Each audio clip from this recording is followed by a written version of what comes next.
जुन्या पेन्शन योजना पुन्हा लागू करण्याच्या मागणीसाठी सरकारी कर्मचाऱ्यांकडून नागपूर येथे अधिवेशनामध्ये आंदोलन सुरू आहे।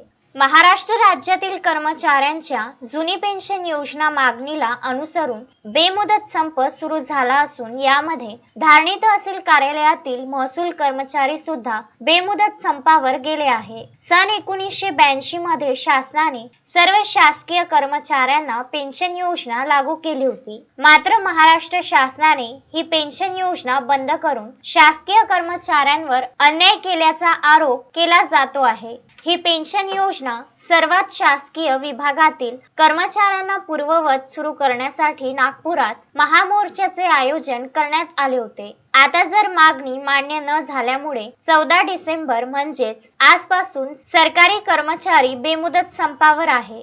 सनद असो की आदिवासी बहुल मेळघाट क्षेत्राच्या धारणी तहसील अंतर्गत येणाऱ्या ग्रामीण भागातील नागरिक दररोज आपल्या निरनिराळ्या कामानिमित्त तहसील कार्यालय आणि उपविभागीय अधिकारी कार्यालयात भेट देतात। मात्र धारणी महसूल कर्मचारी बेमुदत संपावर गेले असताना अशा परिस्थितीमध्ये खेड्यापाड्यावरून आलेल्या नागरिकांना कर्मचारी संपावर असल्यामुळे निराशाजनक परतावे लागणार। मेळघाटातील हजारो गोरगरीब आदिवासी नागरिकांची कामे कर्मचारी संपावर गेल्यामुळे रखडणार असून मेळघाटच्या भविष्याकरिता ही एक अत्यंत गंभीर बाब आहे। नागपूर येथे अधिवेशन सुरू आहे, ज्यामध्ये जुनी पेन्शन योजना संबंधित निर्णय होण्याची शक्यता वर्तविली जात आहे। हा निर्णय शासनाकडून केव्हा घेतला जाणार याकडे समस्त जुनी पेन्शन योजना संघटनेचे लक्ष वेधले आहे। धारणी येथे जुनी पेन्शन योजना कर्मचारी संघटनेच्या वतीने संप पुकारण्यात आला असून संपामध्ये प्रामुख्याने राहुल घोगरे, योगेश राठोड,